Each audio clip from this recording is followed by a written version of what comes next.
आपने भी झंडा तोलन किया है, आपका क्या मैसेज है? देखिए, आज गणतंत्र दिवस में सबसे पहले मैं अपनी तरफ से, अपनी पार्टी लोक जनशक्ति पार्टी रामविलास की तरफ से समस्त देशवासियों को गणतंत्र दिवस की ढेर सारी बधाई, ढेर सारी शुभकामनाएं देता हूं। आज का ये वो दिन है जब हमें इस बात के संकल्प को दोहराने की जरूरत है कि देश न किसी जाति के आधार पर, न किसी धर्म के आधार पर देश चलेगा तो सिर्फ और सिर्फ संविधान के आधार पर। संविधान में लिखी हुई बातों का 100% पालन करने के लिए मेरी सरकार पूरी तरीके से प्रतिबद्ध है। जहां हमारे देश में अलग अलग जात पात धर्म मजहब के लोग हैं, उनकी भावनाओं का सम्मान करते हुए पुनः आज ये विश्वास मैं देशवासियों को दिलाना चाहता हूं और मैं चाहता हूं कि हम सब मिलकर इस बात का संकल्प लें कि संविधान सबसे ऊपर है। संविधान आज जब लागू किया गया, ऐसे में ये जिम्मेदारी हर एक देशवासी की बनती है कि संविधान में लिखी हुई बातों को सर्वोच्च स्थान देते हुए उसका अक्षरशः पालन करने का हम सब लोग संकल्प लें। एक बार फिर से देशवासियों को गणतंत्र दिवस की ढेर सारी शुभकामनाएं। चिराग जी, एक सवाल ये है कि कार्तिक चिदम्बरम कांग्रेस के सांसद हैं। सरकार ने, राष्ट्रपति ने 131 पद्म अवार्ड की घोषणा की है।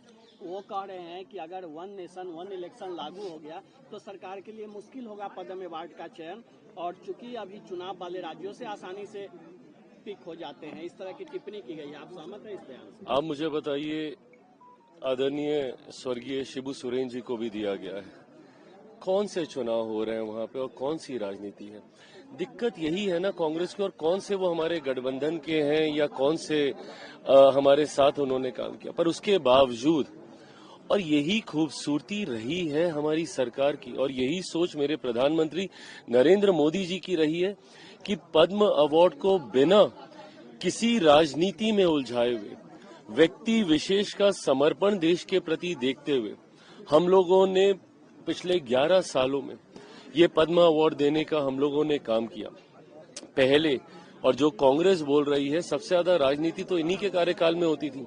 दुनिया भर के रिकमेंडेशंस, दुनिया भर के लोगों से लिखवाया जाता था और जिसकी जितनी पहुंच उसको उतने ही ज्यादा पद्म अवार्ड। पर आज की तारीख में जिस तरीके से इस पूरी व्यवस्था को पारदर्शी किया गया है, जिस तरीके से एब्सोल्यूट ट्रांसपेरेंसी के साथ चुन चुनकर गांव देहात में रहने वाले ऐसे महिला पुरुषों तक को दिया गया है जिनका जिक्र कभी राष्ट्रीय पटल पर हुआ ही नहीं है, तो ऐसे में ये सोच कांग्रेस की रही है। इसीलिए कांग्रेस के नेता इस बात को लेकर चिंतित हो रहे हैं। यकीन मानिए, पद्म अवार्ड को पूरी पारदर्शिता के साथ बिना किसी राजनीति में उलझाए हुए व्यक्ति विशेष के देश के प्रति समर्पण को देखते हुए दिए जा रहे हैं। तेजस्वी यादव को बिहार का माने आरजेडी का आरजेडी का वर्किंग प्रेसिडेंट बनाया गया है, इस पर आपका क्या मानना है? इसमें मेरा कोई वो नहीं, मैं उनको शुभकामनाएं देता हूं। ये जिम्मेदारी उनकी पार्टी की तरफ से, ये एब्सोल्युटली उनकी पार्टी का अपना इंटरनल मैटर है।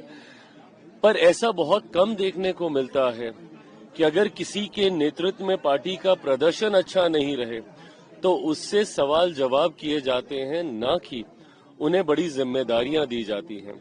पिछला पूरा बिहार का चुनाव और पूरा तथाकथित इंडिया अलायंस एकजुटता में तेजस्वी जी के नेतृत्व में ही चुनाव लड़ रहा था, और मुझे लगता है कि उनको एक ऐतिहासिक करारी हार इसमें मिली है।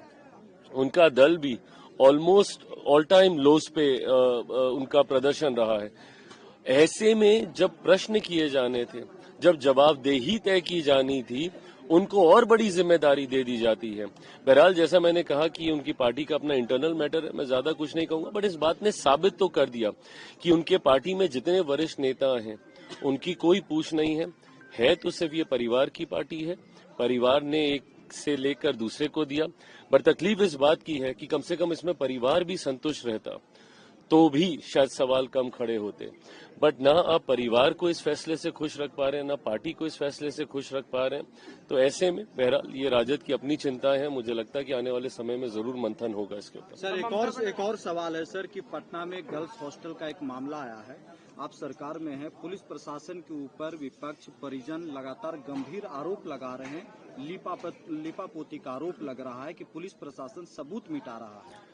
पहले तो मैं इस बात का विश्वास दिलाता हूं कि कतई कोई लीपापोती, और बल्कि ये उन उदाहरणों में से रहेगा जिसमें सुनिश्चित किया जाएगा कि ऐसे प्रेसिडेंट सेट हों कि कम से कम ऐसी जगहों पे जहां पे माता पिता पूरे विश्वास से अपने बच्चों को उज्जवल भविष्य की सोच के साथ भेजने का काम करते हैं, भविष्य में कम से कम ऐसी घटनाएं ना हो। ये यकीन मानिए कि बिहार सरकार पूरी ईमानदारी और पूरी तत्परता के साथ इस बात को सुनिश्चित कर रही है, और जिन सबूतों को मिटाने का काम किया जा रहा है बल्कि उन सबूतों को इकट्ठा करके सुनिश्चित किया जा रहा है कि आरोपी किसी भी वजह से छूटने ना पाए। बिहार सरकार, गृह मंत्री सम्राट जी से भी मेरी इस विषय को लेकर मेरी बातचीत हुई है और निरंतरता में हो रही है। ये विश्वास परिवार को भी, जब मेरी पार्टी का प्रतिनिधि मंडल हमारे बिहार सरकार के मंत्री संजय पासवान जी के नेतृत्व में जब उनसे मुलाकात करने गया, उस वक्त भी जो जानकारी हम लोग के समक्ष आई वो भी हम लोगों ने बिहार सरकार से साझा करने का हम लोगों ने काम किया। अंतोगत्वा ये विश्वास दिलाता हूं कि जो भी दोषी हो और जितने भी दोषी होंगे, किसी को बख्शा नहीं जाएगा, कड़ी से कड़ी सजा सबको मिलेगी। ममता बनर्जी कह रही हैं कि अपोजिशन को इलेक्शन कमीशन के लिए बुलडोज करके संविधान को खत्म किया जाएगा। आज गणतंत्र दिवस के दिन ये विश्वास मैं तमाम विपक्षी दल को दिलाना चाहता हूं कि मेरी सरकार और सरकार का नेतृत्व कर रहे मेरे प्रधानमंत्री, उनका शीश अगर सदन में आने के बाद सबसे पहले किसी के सामने झुका तो वो संविधान के सामने ही था। ये प्रण है मेरी सरकार का, ये संकल्प है मेरी सरकार का कि देश चलेगा तो सिर्फ और सिर्फ संविधान के आधार पर चलेगा। बट जो लोग स्वतः संविधान को नहीं मानते, संविधान की धाराओं के माध्यम से बनाई गई व्यवस्थाओं को नहीं मानते, ये वही ममता बनर्जी जी हैं जिन्होंने अपने पद की गरिमा को न रखते हुए जिस तरीके से जांच एजेंसी के सामने एक मुख्यमंत्री होने के बावजूद वो जाकर खड़ी हूं, जांच में जिस तरीके से, भाई अगर आपके पास कुछ छुपाने के लिए नहीं है तो डर किस बात का, बट जिस तरीके से एक मुख्यमंत्री जांच में गतिरोधक बनती हैं, खुद जाके खड़ी होती हैं, फाइलें खुद अपने हाथ से लेकर जाने का वहां से काम करती हैं, तो संविधान का पालन कौन नहीं कर रहा है? वो नहीं कर रही हैं कि हम लोग नहीं कर रहे हैं। ऐसे में बंगाल भी ये देख रहा है, बिहार ने भी देखा कि जंगल राज को कैसे नकारने का काम किया, बंगाल भी ये देख रहा है कि किस तरीके से उनके प्रदेश की मुख्यमंत्री उन्हीं के सर को झुकाने का काम कर रही है।